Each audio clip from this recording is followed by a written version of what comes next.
Okay. All right, today is Wednesday, March 11th, 2026. It is 6:02 p.m. And this is the work meeting for the town council. This. Okay. We've got some things on here on this agenda that ought to go pretty quickly, and then there's two that are gonna take a while. When we get to number 5, budget adjustments, that's probably gonna take some discussion. Okay, now we're skipping the first one, code enforcement update. Okay, we are skipping that. I crossed it out. Because Mark asked, not Mark, what's that? Matt? Paul. Matt, no, Paul, sorry. Matt, Paul, Mark. I've been in Cedar City all day and I just came straight from there. I've been in meetings. I've been in a meeting all day and I came straight here from that meeting and my mind was fried. Okay, code enforcement has been put off because Paul asked it to be put off until he was here in person. Paul is online, by the way. That's fine, but he wanted it when he's here in person, so. Okay, number 2, cemetery rate adjustments. And so I want to make a statement here. Mark did not realize this, but, the next one, so we've got cemetery rate adjustments and the next one are community development fees. He did not realize that we cannot just vote and raise fees. We have to have a public hearing to raise fees. And so where he has on here on the recommendation that he has for us to potentially adopt these fees at the meeting next month. I just talked to him right before the meeting started and said, well, we'll have to do this as part of the budget meeting that we do in May. Because we'll just, any new fees would start with the new budget, with the new fiscal year. And so we can talk about these and discuss the fees, but we won't be adopting them until we do a public hearing in May. Okay, so just thought I would bring that up first. And so I just verified with Carolyn, even though Mark is gonna do some presentation here, Carolyn just verified that the fees she's proposing are the same fees that she presented at our town, I think it's our regular town council meeting, no, it's that special meeting, the special meeting the other day. He didn't have the cremains or the sexton fees on the paper that he sent out to you guys. So otherwise the fees are the same, except you've got some additional proposals. So, Well, thank you, Mayor, and getting back to the hearing issue, I'm learning quickly that the state of Utah loves their public hearings. We were aware of that. I'm not used to that, at least for fees. I'm used to being able to discuss it at work meeting and have council approve them by resolution fairly easily and quickly, but that's fine. So we will follow the law. And in terms of my cover memo, I didn't intend to cover out all of the fees. I just wanted to cover some of the major ones because our sexton, Carolyn Metzler, did an excellent job. And I did include all of your backup that you provided with your report last month. So I appreciate Carolyn initiating this. I think I'm accurate when I say in my memo that I'm not sure anyone can recall when you were updated. Maybe I'm wrong. Maybe that's a exaggeration, but so far I It haven't. changed from $100 to $200. yeah, I was gonna say. Yeah. That was, That was like probably 40 years ago. No, I know when we did the budget for this fiscal year, we raised, when we did our budget last year for this year. I know we increased a couple of fees for you. A couple of sexton fees, maybe it's just what we pay you. Maybe It's that's probably what we pay you, not what we charge for them. Okay, Cause, Well- it was all messed up. And Lenny was doing it really weird, so Okay. we just decided to do it at the beginning, get it over. then we probably, Yeah. what we did is we raised what we pay you. Okay, Well, I think it was the same, but we made it so that it was paid up front instead of later. later, yeah. okay. Cause Well, it's too confusing. That's good history for me, so. So again, Carolyn did an excellent job, with her comparable surveys and as you can see from, the information she provided, our rates are quite low. You know, because they haven't been significantly adjusted in some time. Of course, our cost to provide service has increased. You know, ideally, it's something we can talk about in the future. I would love to see us establish a perpetual care fund where we put proceeds, any revenue over expenditures that we put into a separate fund, we build that fund up so that when we have things like wall repair or something, we have the money to do it. So that's something that we can talk about in the future, but, with that, I'll, just open it up for questions, for Carolyn. Comments, questions from the council, regarding the proposal. I don't have any questions. I think our fees are, quite low, so I'm glad this is moving forward. Yeah, I reiterate the same thing. I think your research was spot on and flat out, I'm all for increasing the fees, so yes, we can be on board with what other towns are. All for it.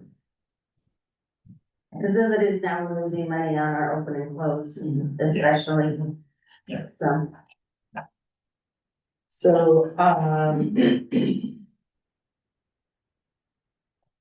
we will have, as we were saying, we'll have the public hearing in May. Yeah. And then either adopt the new fee schedule in May or in June, depending, because that's when we actually adopt the new, budget too, in June. So that gives us more time to review what you've given us and see if we have any additional questions for you. Or if we're just like, fine, there's some fees or what we're gonna do. I think I would just defer to Carolyn. I mean, you've been working out there for quite some I'd time. like to revisit too before we do in June. Funds for partial of the veterans memorial. The, Well, I would say, okay, yes. so we have, there's 26,000, 22,000 in our account right now. Hold on. You're talking about an account that you maintain, or you're talking about? No, the town for the cemetery. Okay, hold on, let me just check. Pretty sure I told you that figure the last time, but you got the figure from me, right? I think you were, no, Crystal asked the account. We got a figure from you last year when we got. Yeah, you said it was 10. No, the cemetery, PTIM cemetery, $22,312. So that's a PTI. That's a PTI. We can use that with, For cemetery. something, well, for the cemetery, so if they wanted a memorial park, that could be used for that type of. Yeah, the memorial thing that she wants to do, Sure. we could use some of the fees for that, things like that. How many, So by the time- how many veterans do we have? Cemetery? 48. 48. And there's 3 up on the Mesa that we do for like Wreaths Across America and stuff that we don't take care of them or anything. So I'll get together some price numbers and stuff. Yeah, because so if you get us some numbers for what you think of the memorial is, and don't you still want to get the big sign you wanted to have? Yeah. Yeah, so you still want that, the numbers now. thing that you want. Yeah. Yeah, so I'll get that together too. But get it to us in May, May, okay. not June. Yeah, Because it's by well June, by June, we're done with the budget, it's just a meeting to adopt it, Right. okay. Okay. We clarify the sign is the map that you go in that. We put a lot of lipstick on that pig. That's what we're so, I mean, It's just a bit we just of- repainted it and I polished plastic and stuff, just, but it needs to be something a little more, you know. So wasn't there some kind of a grant that they were talking about being able to, locate every single grave and put it on a GIS map? I think I heard something about that. The, I've been talking about it. But I'm not sure if our cemetery has to be designated. It has to be designated a certain thing for some grants, but I don't know about the other ones. Otherwise, we would just be paying, otherwise we just pay to have that. Yeah, cause we don't, you have to have a certain number of graves over. I think it's 18. I can't remember exactly, but we only have a few that are like 18. Oh, you have to have some. So you have to have so many that are over, So old. yeah, so. Okay. There's a But lot. it would be really kind of cool to see the ones that we're missing. I'll add, we do have Trevor Sherman, our grants, coordinator looking at the possibility of grants, so. We're looking into that. Cemetery grants? Yes. I'm getting my papers all messed up. Okay, so, we will, here's what I'm looking for. So we will, revisit this in May when we do the public hearing. Sounds good. Okay, so moving on to the next item on the agenda is community development fees, and Charlotte and I have talked about this over the years about her wish to, increase some of the fees. Do you wanna know if Paul has any questions? What? Do you wanna know if Paul has any questions? Oh, Paul, do you have any questions on cemetery? My only question would be, to make sure that our fees are covering the expected cost for the year. Yes, yes, that's why we're raising them. Well, I realize we're raising them, but I want to make sure we raise them to a sufficient level that it will cover our expected costs, so we're not raising them again in a year later. So I want to make sure we do that analysis up front before the hearing. Okay. Because Sure, the- do that. Sure. Okay. Pull it out my.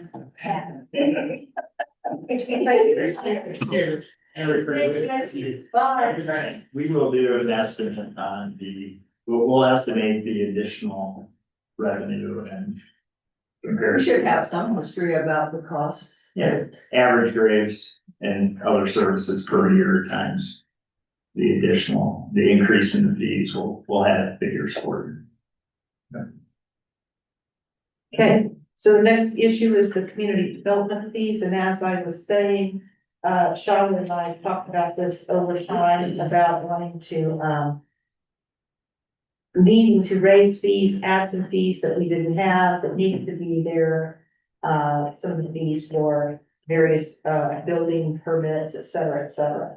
So that's what this is about, and again, just like the thing for the cemetery, we can't adopt these right now. We'll have to do it at a public hearing, first have to do a public hearing, which we'll do in May, and then we can adopt them maybe, at the May meeting, and then, we'll budget. When we do our budget, we will prepare our budget, assuming that these fees are adopted in the meantime.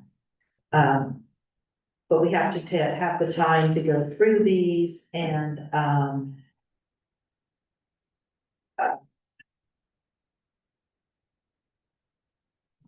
figure them all out. It's a lot for us to look at just this quickly. So anyway, Mark. Thank you, Mayor. Yes, as Mayor indicated, this has been brewing for a while. Shallon and I have had several discussions, since I started that, our cost for services have increased over the years. The fees haven't necessarily kept up with those.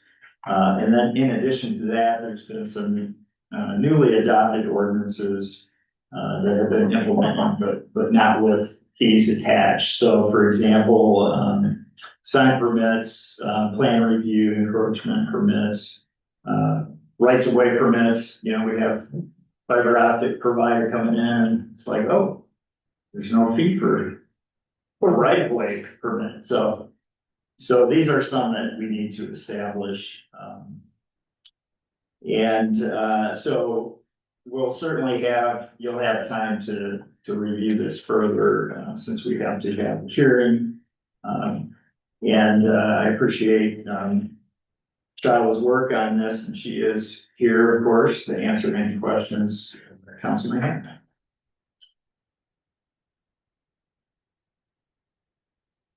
I just have a question about the suggested nothing to note. Oh, I assume that meant no change. Oh, okay, is that correct? Yes. No change.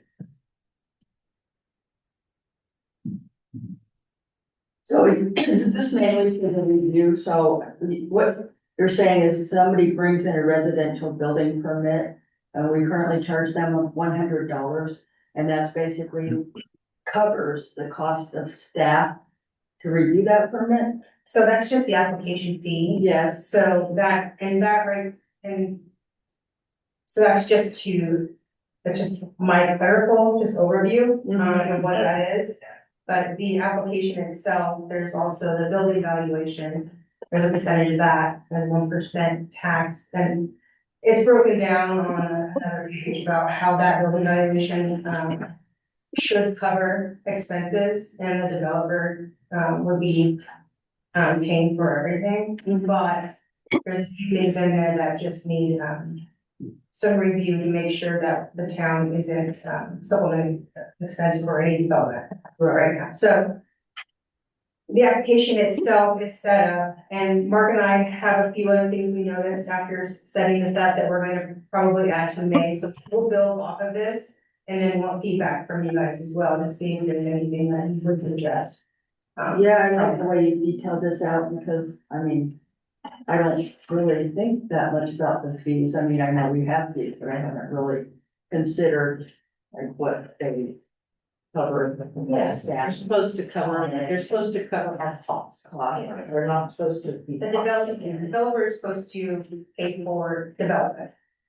And then I added a page a little bit later to show comparisons, and I just used Hurricane City, Tokerville, and Springdale as comparisons, just for like ordinance, things that are really like, included in the packet to share, like our public works, we definitely should increase what I suggested based off of the community neighboring municipalities on what they're charging. It kind of talks about our signing ordinance on how we're very detailed. We offer lower rates for small signage, that are, small in size, and, but we increase our prices dramatically when it's like digital or large or, formal plan review in comparison to the other towns, which they have flat fees, big or small, it's X, Y, Z. So there's just some small notes on there on how I'm coming up with some of these dollar amounts, but again, work in progress, and now you have to. So we've got plenty of time, we've got 2 months to review this before we have the public hearing, so you guys can, drop in and ask questions. Yeah. So, it's like third party review, if you have, civil review. So how does the developer know how much that's going? So Is that, you give them an estimate? So I currently give them, that's part of that building valuation I was talking about. So we have a plan review that should be covered within that. Now, if someone needs a floodplain or a town engineer review, that is a third party. Mhm. And in the past, we just had like a $2,000 blanket, what does that cover? Mhm. But now we can let the developer know upfront, like, 2-hour minimum, it's going to cost the average of this, so they can plan accordingly and know the expenses upfront. And even though it's not in the very initial fee payment, if there are additional plan reviews, they'll have to pay those before they get their certificate of occupancy, like all fees paid before their building permit can be issued. So currently, right now, it's just, it's a work in progress, and we just do not want to pay for development. So it's just having those third parties specific, so that we can give them that estimate, so they can plan accordingly financially and get their. At what point do they know at what point does this estimate come in? generally speaking. Usually at the very beginning of the Very application. Okay. Yeah, I'll share with them with their use and where they're building, and I'll look to see if it's in a floodplain or if there's anything that will highlight additional plan review, and I'll have an honest conversation with them. And then share these estimates, and then flag which ones I need to have the expert decide. Okay. If they need it. I understand. Okay, thank you. That's great. I like the way you put this together. Me too.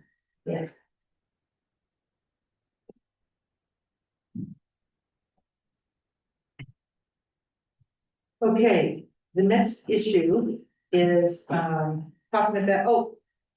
Paul, do you have any questions for Shyla? Shyla, thank you very much for doing that. Good work. I guess my only question would be similar to the last one on the cemetery. Although these programs are harder to put an analysis to, and it may take a year or 2 years before we get a good feeling as to whether the fees are high enough to pay for the costs of the program. The other question I would have for Mark would be, because we're going to be talking about a new planner at some point in the future, how much of the cost of the planner would be covered by these fees? Probably quite a bit, would be my guess, but we'll figure it out. We'll take it. Yeah, and it may take a couple years, but it's something for us to keep on our radar to make sure that the program is paying for itself and we're not subsidizing most of the program. That's my comments. Okay. Okay, so that comment leads directly into the next item on the agenda, which is the planning/zoning administrator position. And, I've already talked to you guys about this, last fall about, a planner.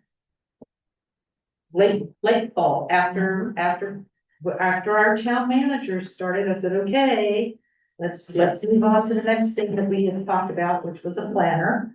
And, Mark presented something in January, I think it was. I had you go ahead and present something about planner. And, Mark and I've done some more investigation on this, and Mark is now ready to present on where we are. So, Mark. All right, thank you, Mayor. Yes, I've been with the town lineup and having been our community development director with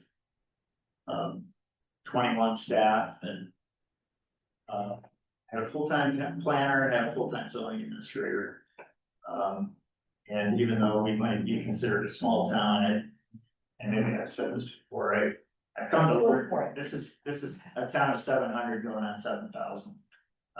There's a lot going on. We have 6 major studies going on, groundwater, just on and on and on. We have a dozen either new or amended ordinances, and there's a lack of capacity in that area. So what we've been doing in the past is fairly recently been contracting with Sunrise Engineering, specifically with Riker Steglich, who's here in the audience tonight. And then we've had a 20-hour per week zoning administrator. So in January, I came to you and said, this is an area where I think we need to, increase capacity so that we're able to better manage growth going forward. Our current budget between those two positions is about $70,000 annually. Looking at what a full-time position with full-time benefits would be, it's probably going to be more like $130,000. Currently, the way we structure our fringe benefits through stipends might make it difficult to attract and retain a full-time planner. And so the mayor and I discussed, and is there a way, and the mayor actually came to me with this idea, and then we both met with Sunrise Engineering. Is there a way to, change our contract with Sunrise that gives us kind of the best of both worlds, less cost for a planner slash zoning administrator, but still somebody who's in the office, not on call, because right now those two positions are on call. Even our 20-hour week zoning administrator does not have an office, is not here. So, so what you have before you is a new contract, that outlines the scope of services that we believe that we need. It would include having Riker in the office 2 to 3 days a week, so he would be readily available, certain days and certain hours. He would also attend planning commission meetings, and again, probably some town council meetings. And I believe that would greatly benefit the planning commission. Often at their meetings, when they are considering either discussing or voting on ordinances or amendments, it would be really beneficial to have Riker as a resource at those meetings to answer questions. Riker's drafting many of our ordinances, as it is. We do have him come to meetings from time to time, but under this contract, he would be at every meeting and available. So it's it's kind of the best of both worlds. It's not a full-time position. It's not 40 hours a week, but at the same time, it's not as costly, to hire and retain somebody. And, this could be kind of a stepping stone to a full-timer. If we can afford a full-timer in the future, that would be helpful. So Right, please. with that, I'll open it up for some questions. We've already had Heath look at things. We've already talked to Heath about it. And he pointed out that one of the advantages of going this route, instead of hiring a full-time employee, is that by doing this contract with Sunrise, that we actually have the benefit of Riker being able to, depending on what the issue is that is coming before him as the planner, all the services that Sunrise has available. Whereas if we have an employee, Good plan. we don't have access to all these other divisions within Sunrise. And so, Heath's opinion, we would have to ask Riker for an example. But all I can say is he thought that this was like a win-win, because we would have so much more options available for us than just a full-time employee. So Riker, give an example of something that might come in to you as the planner that you would then want to consult with someone at Sunrise about, if you can think of an example. So the primary example that I would give is, under this contract, well, most people would just be dealing with me. Our community development department has 3 planners on staff, including myself. Those other planners are located in different parts of the state, but on certain issues, I would consult with them to get more information regarding, or more direction regarding what the town might want to pursue on certain things. Additionally, there's Sunrise's other departments, like our engineering department, our civil services, our GIS department. And we also have a public involvement team that specializes in community engagement. And it turns out, what Mark and I found out when we met with Sunrise, is that actually Lavergan, their planner, is a contractor with Sunrise. And this contract is based very much on the contract that Lavergan presently has.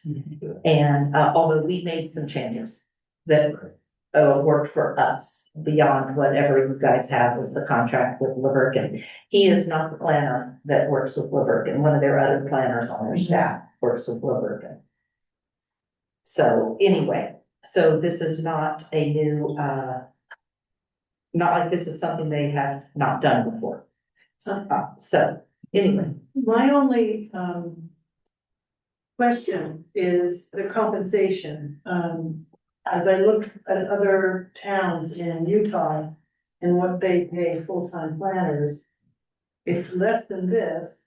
depends, because I looked at planners and like, for example, if you look at St. George, they've got 5 different planners. Right. Planner 1, planner 2, That's true. planner 3, planner That's 4, true. planner 5. That's true. That's true. So it depends on when you're looking, what Right. planner level are you looking Right. at?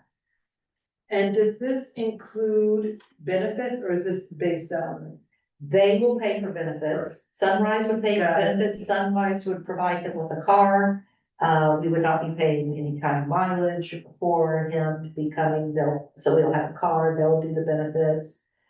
This is for him to come here, be in our office, Be in the meetings be in and- the meetings, And his network as well. and his network.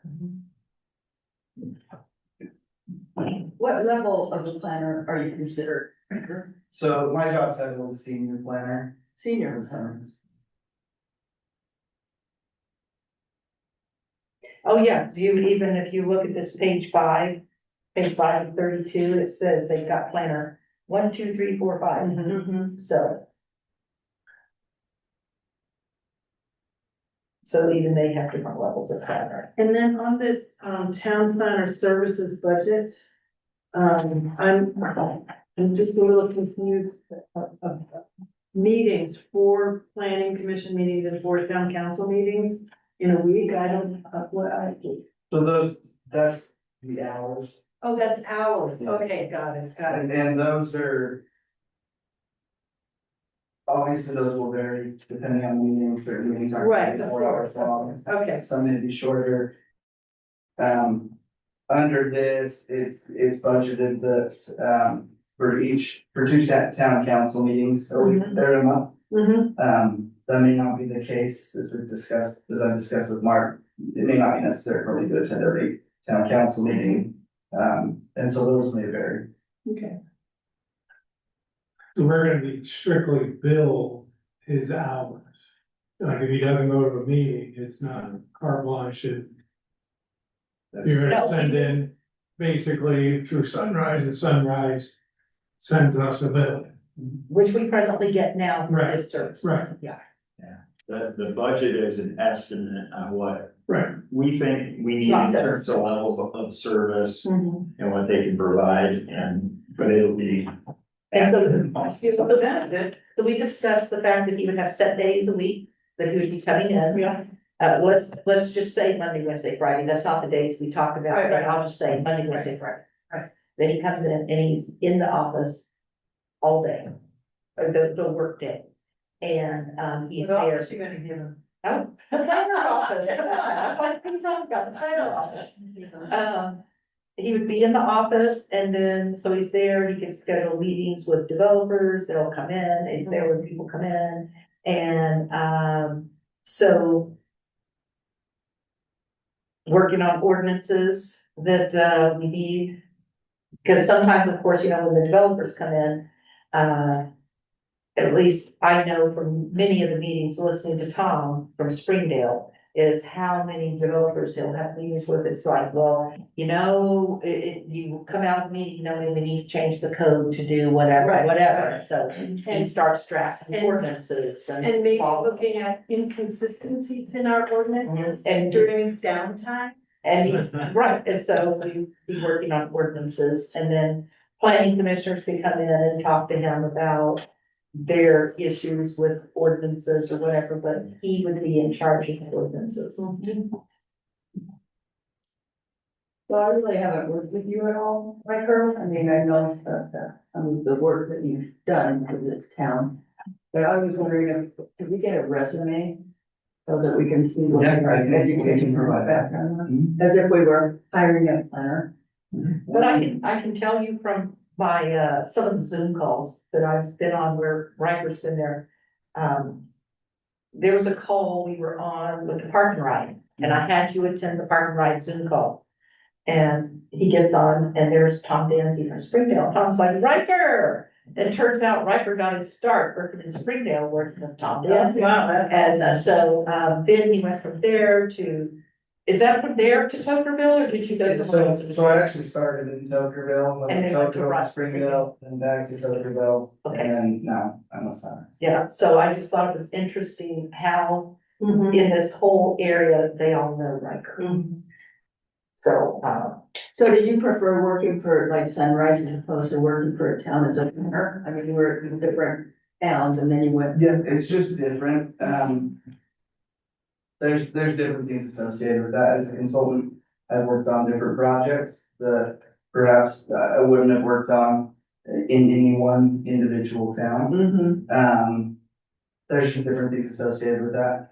In this particular situation, one of the benefits is having the team that I have to go back to, specifically on, maybe items that get sensitive to residents or to, based on like what the state may be mandating or different things like that, being able to consult with my team on that, who are also very experienced planners. And then to come to the client, the community, and be able to give them a really, sound, recommendation based on. I can, yeah, I understand that how that could work. You don't have to be on the hot seat in the town. I go, hey, right. and so as we were showing here, we're already, if you look at how much we already spend between the zoning administrator and for Riker Services writing the ordinances for us, that, we're not hugely different from, what it would cost for him to be here a lot more often. Well, to be here 3 days a week, where right here, he's not here any days of the week. With this, Oh, oh, go sorry, no, you're good. Please clarify, I just, in red, note 1 in the last page. On the last page. Oh, where it says, assuming client collects applicant fees, the budgeted out-of-pocket expenditure for engineers' services will be 90,000, 112 minus 21. I don't know. Can you explain that? Yeah, so on that spreadsheet, there's a column that is development review, and it allocates certain hours to development review. What's assumed is that if the town were to move forward with this contract, that they could update their fee schedule to reflect the cost of Sunrise review, performing development review of applications, and therefore pass that on to development applicants. So that, So basically, that's a savings. that's yes. Paul's concern about fees covering the cost. That was one main, I was reading, and it just struck me as odd, and I just wanted to get that clarified. Well, we Thank have, you. yeah, on our fee schedule, when people come in and they, depending on what they're applying for, there's a development review fee. And that is for the development review committee, which we will be looking at for revision.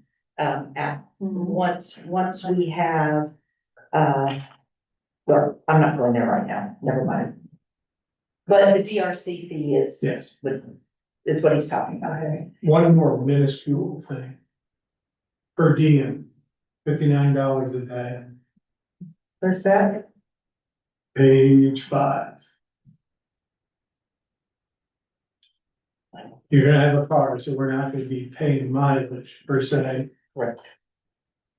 Page 5. Oh, yeah, that's, this where it says reimbursable expenses, Yeah. mileage and per diem, no, that, we don't. So, correct, that's just the I'm fees, just making that's sure. just Sunrise's general fee schedule. Okay, Got it.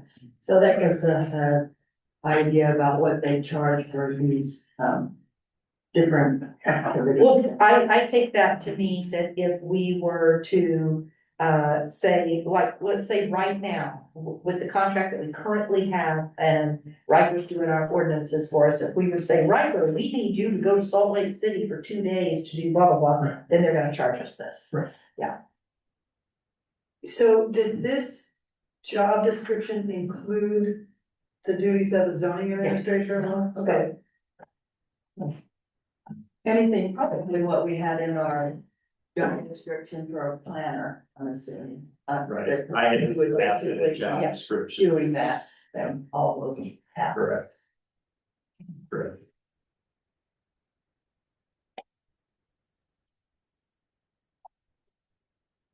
So the So other, we couldn't do that until our budget. well, that's the question. So tell me about Yes. what you told me today. Well, so, a couple of things, one is that, I learned yesterday that our current zoning administrator, Gene Garati, is being very busy with, and he has been, this is not new news, but he's getting very busy with his own business, and he knows that we're looking at changing the way, we do planning and zoning, and he's ready, he's like, Mark, I'm ready to put in my notice. He says, I'll work with you, but he's ready to go, so, Cause I told him in January what we were doing. yeah, he and I have Problem talked is- since as And well. when I said we might have you through June, he was like. Yeah. So he's ready to cut, Fisher, but yeah. Cut ties. okay. So, So the we'd like question to, I'd is, like to do this mid-year. Yeah. And then going forward next year, of course, staff's involved in building next year's budget proposal. And, I'm looking at, some additional revenue as well to help pay for anything and everything, including this position, so. Paul, Thank you, Mayor. I think the contract planner for now is very innovative and creative. In a sense, we don't have to rush into hiring a planner, and it gives us time to figure out how to structure our program when we're ready and want to hire a full-time planner or planners. The one concern I have is the reasoning that the town manager mentioned about recruitment based on our benefits program. And so we need to also look during this time frame at our benefits program, because if it affects recruitment of a planner, it also affects retention of our current employees and recruitment of the employees should they leave, of new employees.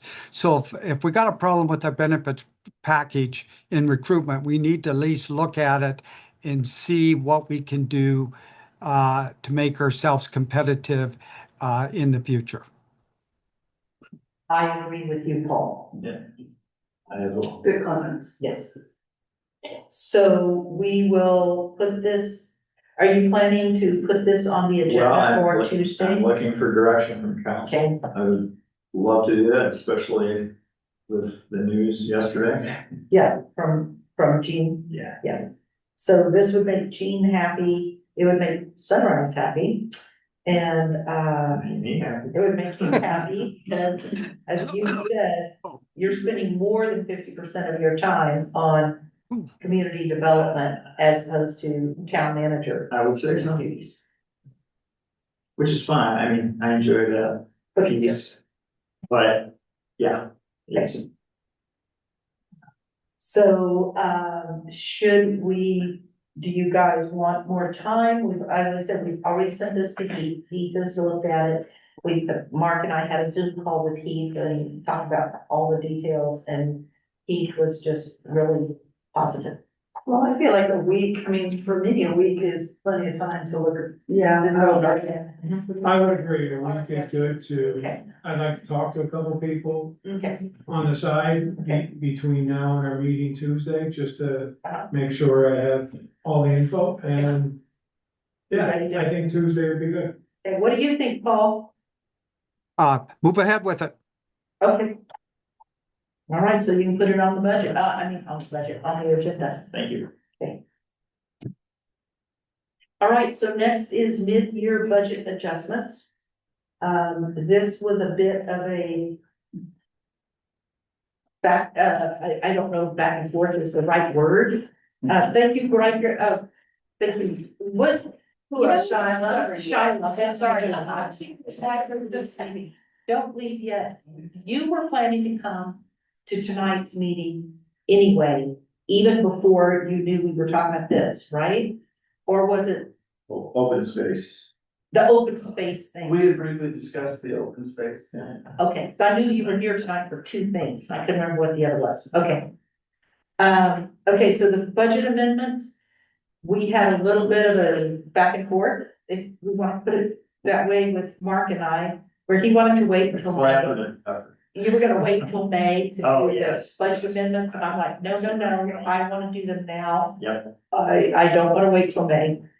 And so, we set forth a public hearing for next week, and so these are the amendments to the budget that we would like to, put in place on, at this time. So this is the first time we've seen these. This is the first time you've Because seen. I was looking around, I couldn't find anything in SharePoint. Did you put it on SharePoint or no? It's in there. Now. It's in there. It's in there now. Oh, okay. It's in the public hearing notice that was In in SharePoint, SharePoint. public hearing notice is in SharePoint? Yep. Okay. Yeah. Either way, because this was an attachment to the public hearing notice. So, and I know it's on the, public notice website. Yeah. Okay, but in any It's in a event, different folder on. so we're gonna review this, and then, of course, we will be having the public hearing on Tuesday. And then we will decide, and between now and then, you guys can ask me any questions, or Mark, or Crystal even, because Crystal has gone over this with us closely. And so you can, the two main things that happened over this year that are in this amendment are two main things. One, when we did the land swap with Mimi, and we paid the additional money for the additional land, we never put money in the budget. So this is the biggest, over half of this is for that land purchase. Right. Then when March started in September, we never amended the budget. When we did the budget last year, we did not include money for a town manager. Yeah. And so the next biggest expense is putting in, money for, the town manager's salary. So the biggest thing was the purchase of the land from Mimi, and then the town manager's salary.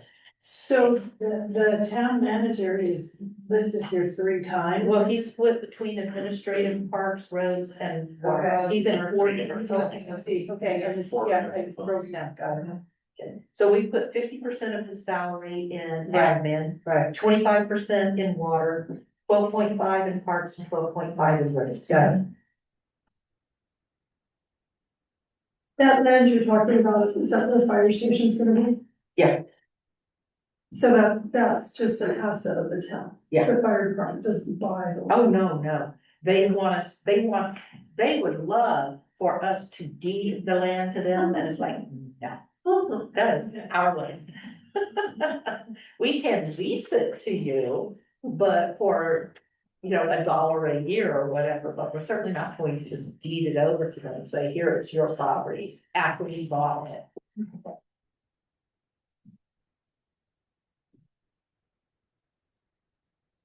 So the rest, there are two things. Office expenses going up $20,000. Yes. Under budget that by. No, I have, let's see, is this my copy? No, this is you guys' copy. While the mayor's looking at that, I think the mayor and I had a long conversation about this line item. Office expense is quite a misnomer. There's a lot. A lot of stuff that we Yeah. throw in office expenses. And I'll mention that going forward, what I would like to do is have separate line items in each service area in the budget. For, office supplies, dues, travel and training, as opposed to these single line items for every department. So that each department can not only track it themselves, but they'll also help build that budget and know what's in it. So for example, right now, if you look at our budget, we put $7,500 in the budget for office expenses in the water fund. We've charged $200 to them over the year. We put every bit of office expense in this account. And so meanwhile, we budgeted $7,500, we've never even put anything over there, so some of this absolutely could go over there. And then, so what Mark and I talked about is we were gonna do a line item under parks for office expenses, roads for water, and each department have office expenses, so that you know how much is really being spent for each department. So at the end of the year, when in May, when we have our public hearing for the final budget, one of the things we will be doing is having Candace and Timry go through and adjust moving money from this, from this office expense account over to the water fund. And we just need to calculate how much needs to go from here to there. But in the meantime, we were just gonna go ahead and just put it all right here for now. Right. And then we'll adjust it later at the end of the year. And that's the deal for office expenses. And, It's actually office expense, general government is what it is, that's why we always put it in there. in that, we put a Just lot in. general government. And then the second thing that's going on is, the printing and mailing of the water bills is going in here. And it's like, wait a minute, we've been putting it in here for years and years, yet the payment for mailing the water bills should be coming out of the water fund. The water fund And is, so some of this needs to go over to water for that reason. to add to that, yeah, the water fund is an enterprise fund. We charge fees for that service. And so as we were So the talking. general fund should not be subsidizing enterprise. Enterprise, yes, and so that's another thing that when, at the end of the year, when they're doing their adjustments. We'll say, okay, this much money needs to be reallocated over here to the water fund. And so take it out of office expense, general admin expenses and put it over in the water fund. So, but right now, we're not gonna deal with it right now. We just want to amend this account right now. And we'll adjust it later at the end of the year. Couple So the things. biggest thing was. Go ahead. The biggest thing was the printing and mailing of the water bills. That was the biggest expense in this account. Yeah, the single largest Yes. expense. If you said, I've got you an account right here. I've got a printout for every one of these accounts that they wanted us to look at. And when you go through, it's like printing, mailing, oh my God, look, because every single month we have to send out water bills. And so, and then the other big expense was steamroller. Going to steamrollers and getting copies of various things made. Those were the two big expenses, was printing and mailing and steamroller. Can we get people to do an e-bill? Like, Well, if they do opt out, they can opt out, but right now it's averaging of $308 for freedom to mail, print and mail our bills. Every time the postage goes up, ours goes up Exactly, too. yeah. But we're getting a bulk rate because we're mailing a special government bulk rate with doing it this way. But if people would opt out and go paperless, which we have quite a bit that have opted That out. would sure save us some money. And we've gone paperless, which I'm encouraging, and not everybody will do it. They want that dang paper bill. I don't know why, but they Well, want that paper bill. That's something we can encourage through yeah, let's promote. public education, promote it. to the- And the other thing is, what we had printed and mailed during the course of the year was the general plan survey that got mailed out to everybody, and that was charged in here. We have the newsletter every month gets printed, and that's included in the bill, in the mailing. And so Mark and I talked about changing the newsletters from being monthly to quarterly. And, so there's ways to cut this next year, yes. So, Crystal, you just need to volunteer your time to walk people through, because I was one of those, I'm not getting on paper, and she like took 3 minutes and had me on my phone, and now I just get an email every month with it. So I was one of those people, but So we need to set up a tutorial, once we move into the new office and one of the rooms, we can have Crystal do a tutorial to all the townspeople. I will do that, and automatic payments too. And automatic- Yeah, I agree that I helped many people walk them through. But there are people that come in and they wanna pay their water bill, they wanna write their check. or And they pay wanna cash, and they sit at come my in desk and sit at Crystal's desk. That's correct. Pay their They bill. please. Yeah, you got it. Okay, so, I got a couple things, yes, what else? just questions. Yes. First off, in the roads, Roads, okay? current budget zero. Increase amount $700,000 Yes. for maintenance, No, we're gonna do two new roads, is what? two roads, You we paid them. What, repay, plus, if I may add to that, Mayor, plus, crack signaling and pothole patching throughout town. We're also- So right now, in our capital improvements plan for this year, we have Cemetery Road and 100 West Correct. to be repaid and it's crack sealing, and those came to $550,000. Meanwhile, I'm like, every single time we've done something for the roads, like we've done a road, it's come in way more than we thought. So I said, let's put in 700,000 to cover those.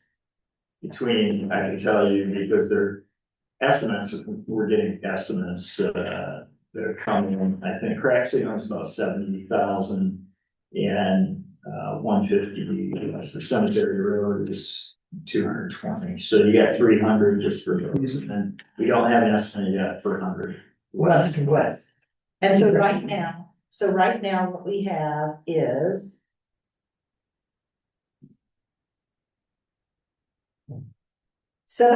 $768,000 in BNC road funds in a PTIF account.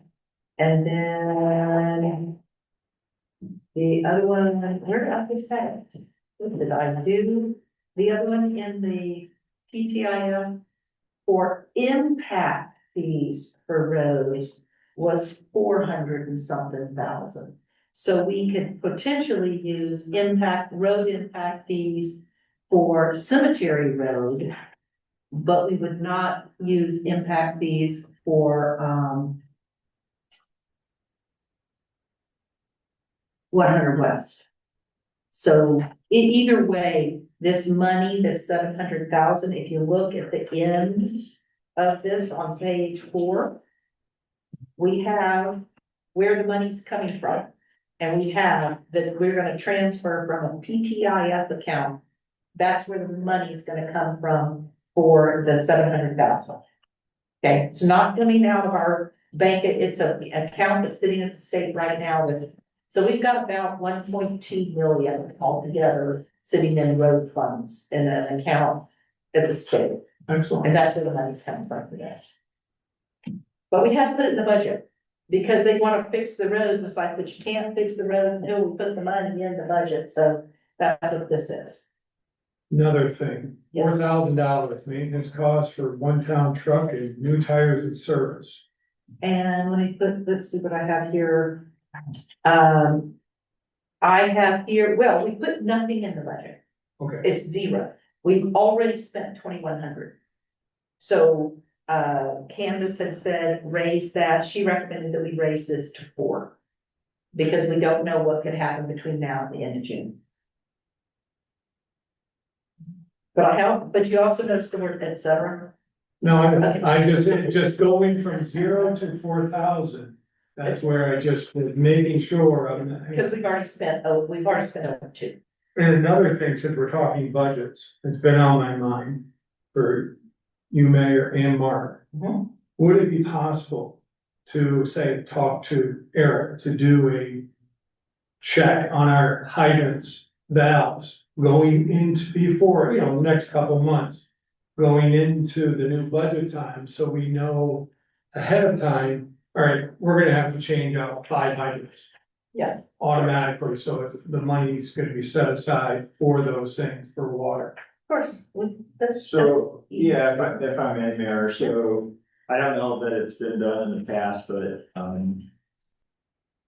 as part of the fiscal year 27 budget, I developed a budget calendar plus forms, including capital improvement needs, and I provided those to the staff. So they are being asked those questions to estimate what their needs are for the coming year. And I'm compiling those, going through, I'll meet with them, and then we'll decide what are the priorities and how much.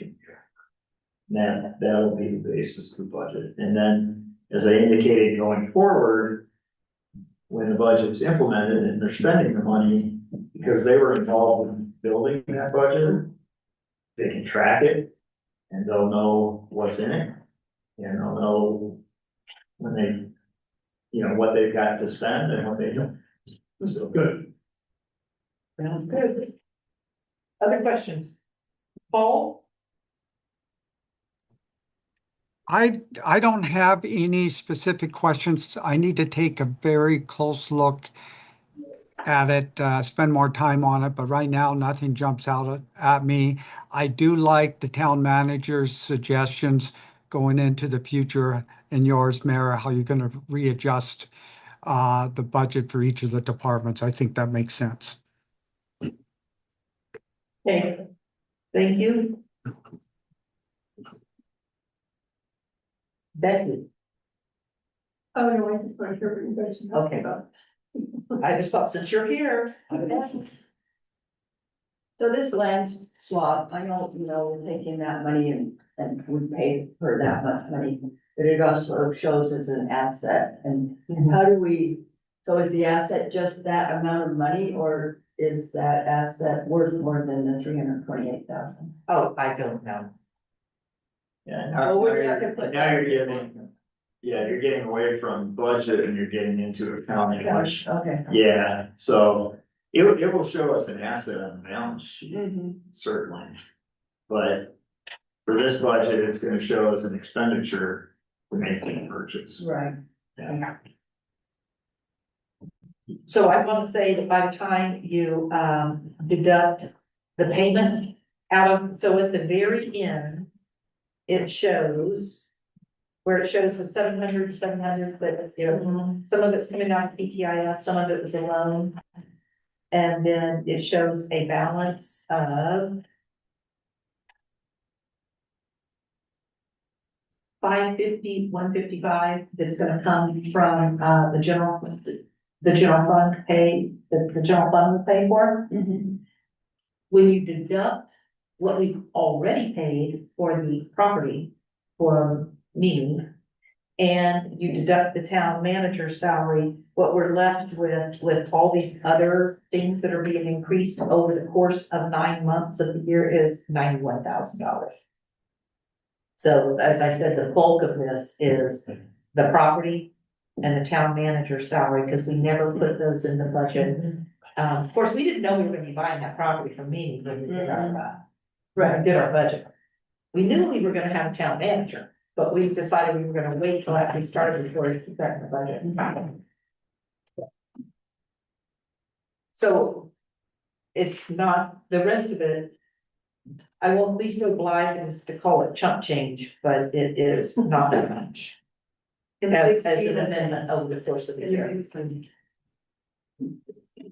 And especially since some of those are gonna get transferred into other accounts. When we do the end of the year adjustments. Okay, so we're gonna have a public hearing on Tuesday and possibly go ahead and vote on this on Tuesday, because with the guys wanna get working on the roads, and we can't until it's in the budget, and we haven't put it in the budget yet. Well, we really vote on the budget.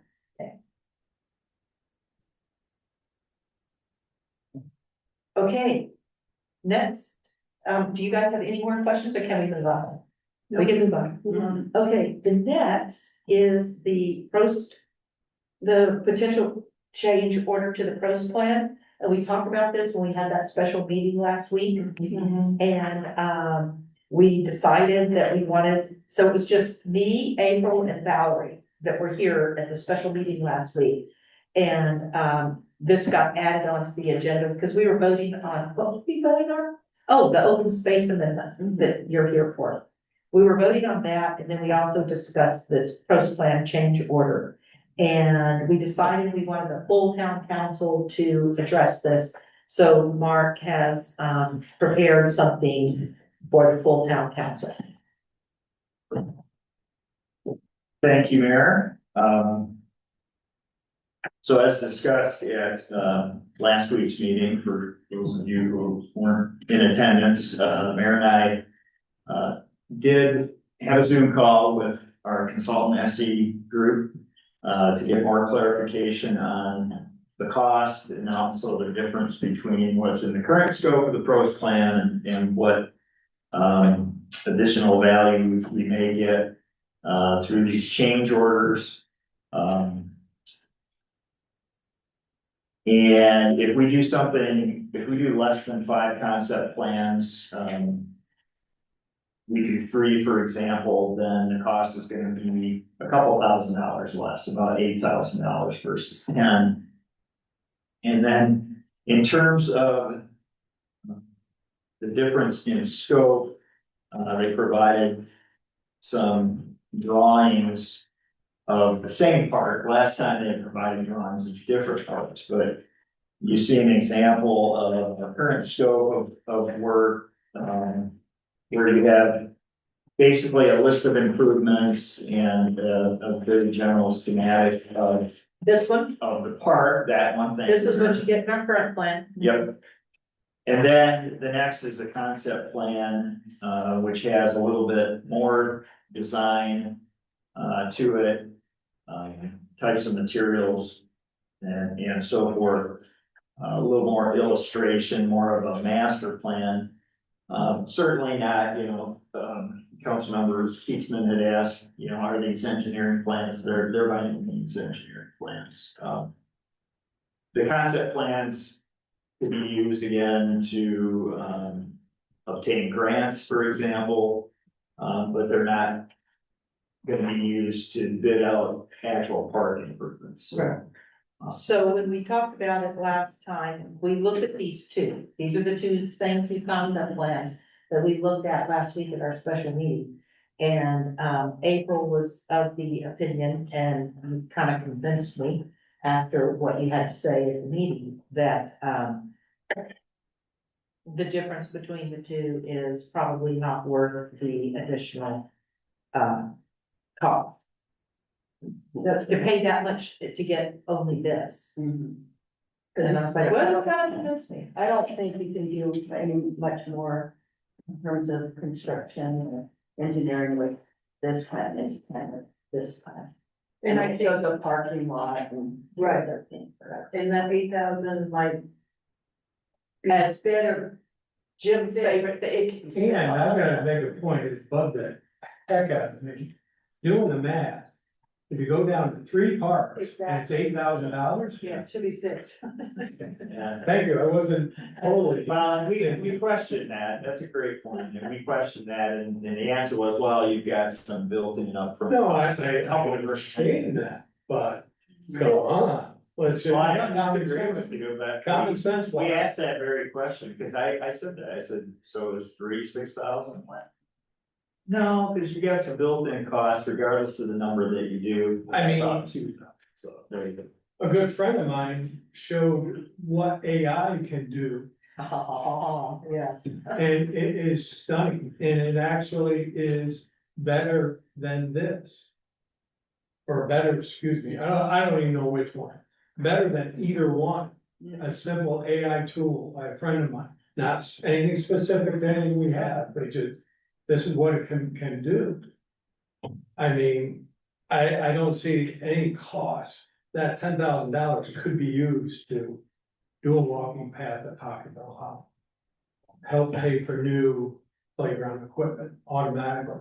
Being in Page, Arizona last week, they have a wonderful 10-mile multi-use trail circling the whole town. Signs, crosswalks, everything, a little pavilion at the main entrance. And it's through, that's the town of Page, city of Page. Okay. And putting money towards something concrete would be so much more beneficial to our residents. Okay, I'd like to hear what I was about to say. Paul, what are your thoughts here? I'm just taking it in right now, listening, so, keep talking. Okay, well, I don't have any much more to say, because we had Valerie and April and I had already looked at this at the special meeting. So we really just continued this for Paul and Jim to look at, because we could have voted Yes. Right, and said, no, we'll wait for Paul and Jim to have a chance to look at it. So there's not really much more for us to discuss, we already discussed it. So what was the consensus among you, the three of you at that special meeting? Well, when we started the meeting, I was thinking that I was like, okay, fine, we can do this. And then with what April had to say, I was like, wow, she convinced me that, no. And so, and I think Valerie was already along the lines of, Jim we can do the money, we can use the money better elsewhere. Some money, yeah. Elsewhere, yeah. So if we had voted on it right then and there at the special meeting, we probably would have voted no. But we did not want to be the three to make the decision. We said we're going to the whole council. So that's what this is. So I would be leaning to defer to Jim into April based on their background, both as engineering and in the parks. The only concern I have is, yes, AI can do wonderful things, but still AI is not a cure-all. And I think you have to look at it with the jaundiced eye. But I agree with Jim and April concerning, is it worth the cost and what you get out of it? Probably not. Okay. All right, so we'll address this. It'll be on our agenda on Tuesday for us to make a decision on that resolution. If the direction of council, because you've talked about this 3 times. If Yes. the direction is not to proceed, Then we don't even need to. I vote. wouldn't even put it on. We'll just let them know that, Yeah, okay. yeah, we'll let them know that the sports center not there. And let me, just a couple of quick things, not to belabor it, but, I'm used to it being called a park and recreation plan, doing an update every 5 years, but not doing concept plans until that park plan's done. And then later, when you identify priorities and funding for what you actually want to implement, then you do the concept plan. So nothing, this came from the consultant, not from staff.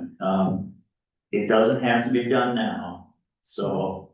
We can always do it later when we're ready to do We can something. do it later when we choose a park or two that we want to improve. And we identify funding and we are ready to apply for grants, then we can do it. So it doesn't have to be done now. Yeah, okay, great. All right. Next item. Number 7, amend the recently adopted open space zone ordinance to clarify that federal and state agencies are exempt. So, we had the special meeting last week, and Valerie and April and I voted to adopt this open space ordinance that would, allow for, the Rocky Mountain Power to do their substation.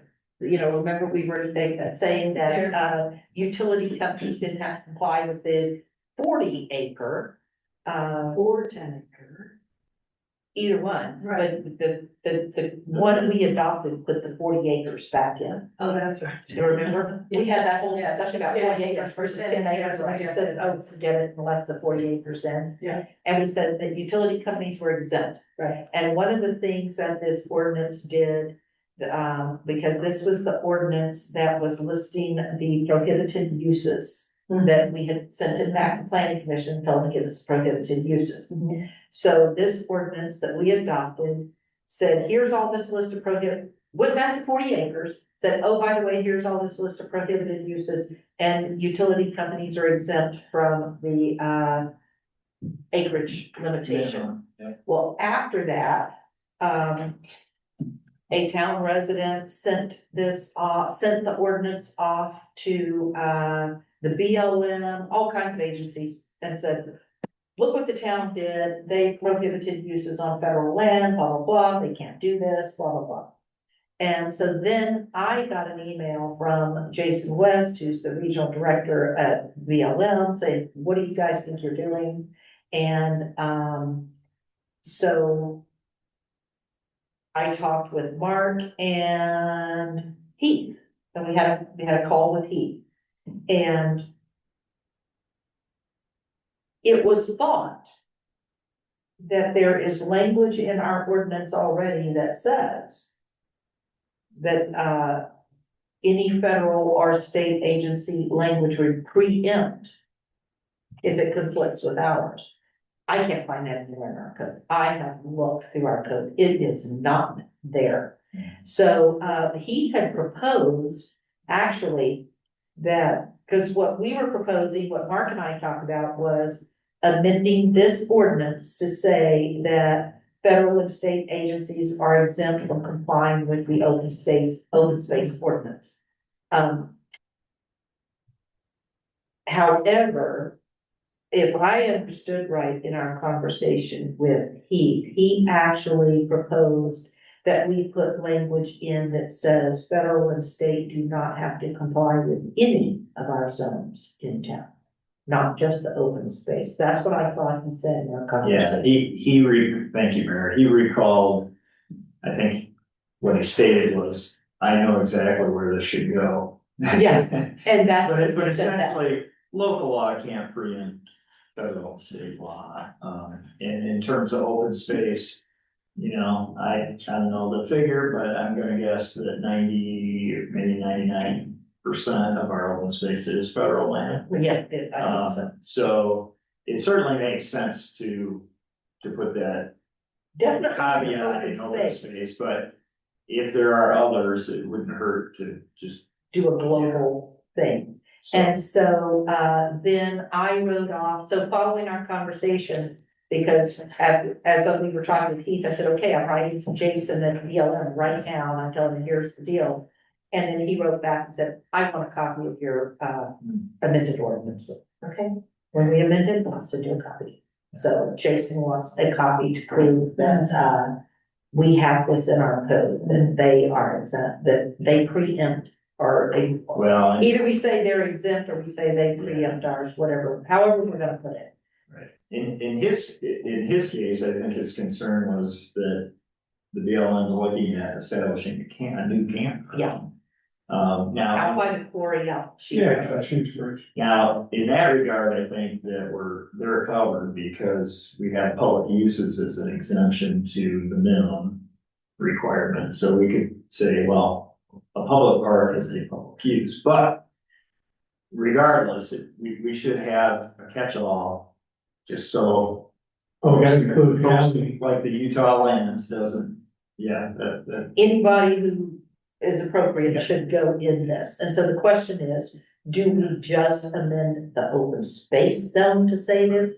Or do we do a global thing through the town? Because like you said, there could be some county land that's actually inside our town limits. There could be other federal land in our town limits that's not zoned open space. Maybe it's not now, but if we annex something later and it comes in, you know, just, should it be a global thing or should it just be specific to the open space zone?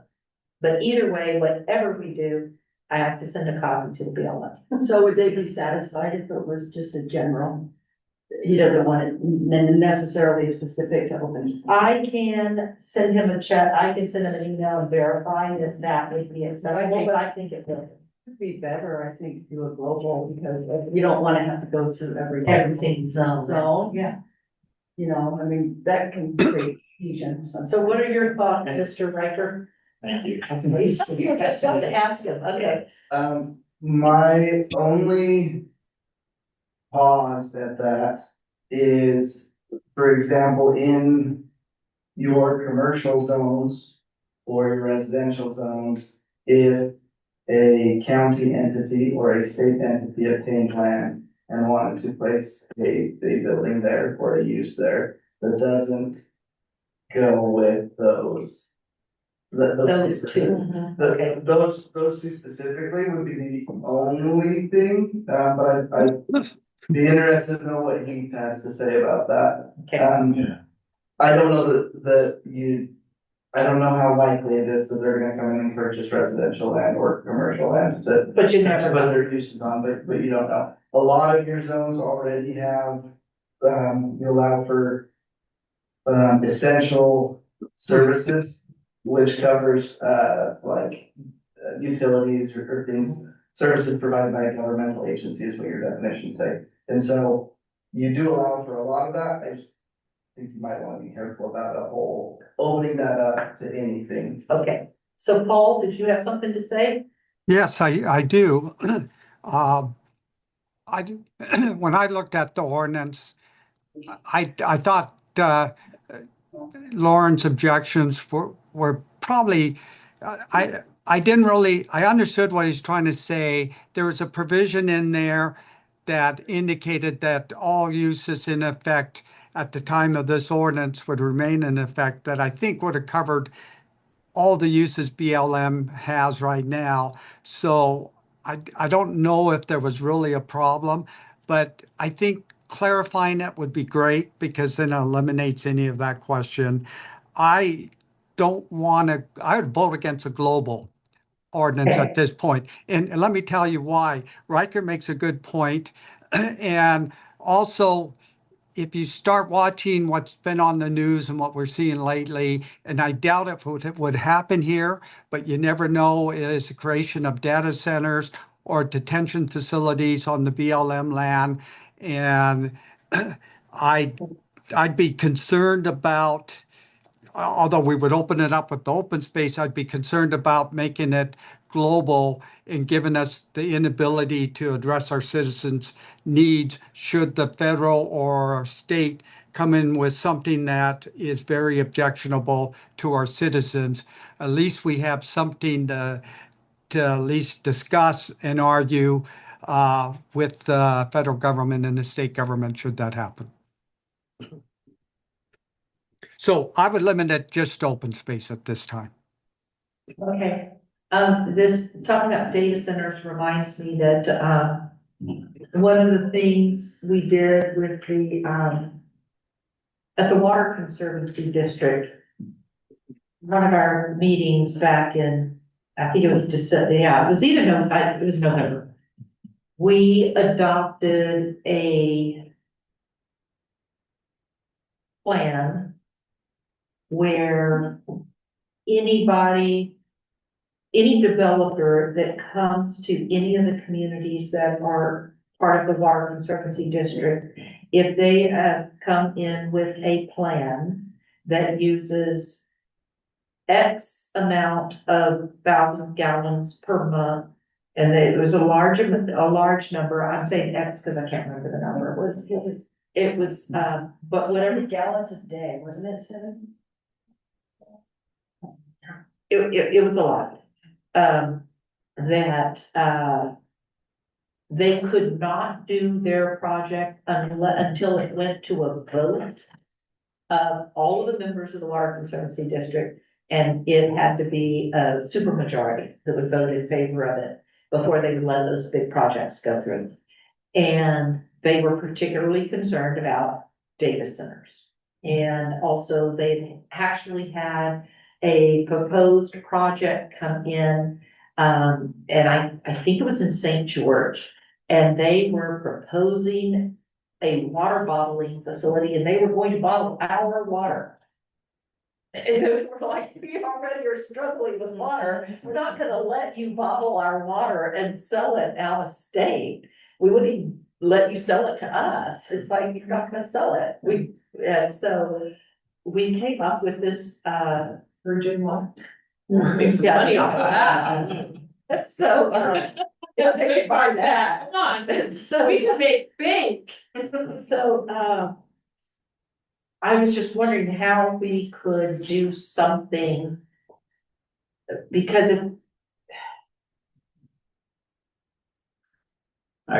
how could we do something within the open space zone that even would say, and I don't know that we can, what Paul was concerned about, just thinking about the data centers. Yeah. Like, how could we stop the federal government from putting one there, or a detention Well- facility for ICE or whatever? How could we stop Yeah, it? if it's a public facility, but if if the federal government sold the land to a private developer, then. Then this, but what, but surely the federal government wouldn't have, well, I shouldn't say, it. I shouldn't make such a statement as to what I was about to say, that'd be crazy. So, Mayor, I'll contact, the town attorney, I'll contact Keith tomorrow to find out what he had in mind. But at a minimum, you We'll do know, the open we'll do space. the open space. And we could always do a global one later if we thought that was necessary, but I think that this would address the immediate concern. And I think we should get it drafted and the resolution and send it off to planning commission at our meeting on Tuesday. Right. Okay.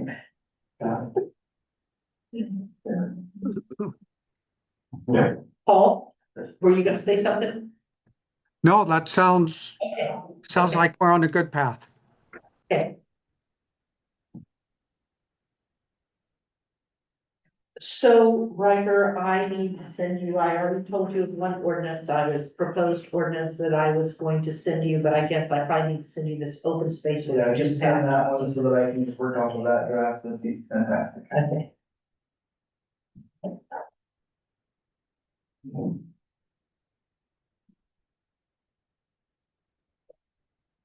I'll do both, I'll email both of those to you tomorrow morning. Oh, I can do the I'm open not space right starting now. tonight. I'll do it right now. Look, if he needs the open space ordinance and then also the proposed ordinance that came from planning commission. What I talked to him about today that I was going to send him was the proposed ordinance that was called the light. It's one where they were dividing conditional uses into two categories. There's light commercial, it's one of the ordinances that they passed from planning commission that we haven't addressed yet. That has not, that I haven't put on the agenda for us to vote for. It's one of those. We'll sort it out. But they were coming up with two different conditional uses. There was a light conditional use or a heavy conditional use, whatever, but they had divided into two groups. I talked to Ryder about it this morning, and I told him I'd set up that ordinance. So, two ordinances. So just for your information, the large water users are considered 9 million gallons or more per year. Okay. And then they have to go in front of the committee For a vote. for a vote. Okay. Okay. I can't remember when they passed it, but it's on their list. When you look at the reports that Darlene does, and at the very end, she has a list of all the ordinances that have not yet been come to town council for approval. This is one of those on that list. I have her list. Want to look it up? Yes, let's look at her list of ordinances and we'll tell you which one. I don't know the date though.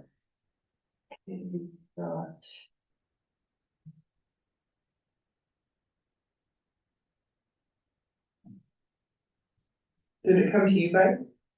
It came, they voted on it and sent it to us, but I've never put it on our agenda.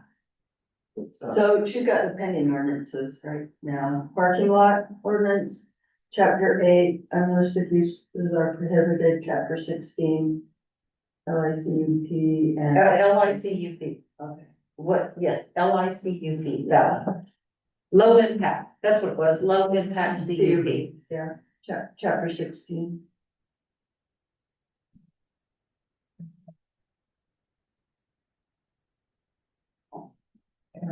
Okay, so I'm going to cross off that I'm not gonna send right or anything you're gonna. Yeah, okay. Okay.